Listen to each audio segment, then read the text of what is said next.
സലാം പറഞ്ഞുകൊണ്ട് കടന്നു പോകുന്ന പ്രിയപ്പെട്ട മുസ്ലിമേ, ചാരക്കടക്കുന്ന അബൂബക്കറും ഉമറിനും സാക്ഷി വെച്ചുകൊണ്ട് ഖുർആനിന്റെ ആയത്ത് അല്ലാഹു അവതരിച്ചതാണ്. നബി തങ്ങളുടെ ശബ്ദത്തേക്കാൾ ശബ്ദമുയർത്തരുതേ, ഒരൽപ്പം പോലും ഉയർച്ചയിൽ മോശപ്പെട്ട സംസാരം നടത്താൻ പാടില്ല.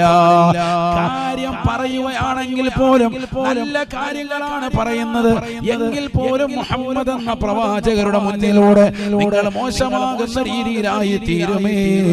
ആ പ്രവാചകരുടെ മുന്നിലുള്ള നിങ്ങളുടെ ശബ്ദമെന്ന് വിശുദ്ധമായ ഖുർആൻ,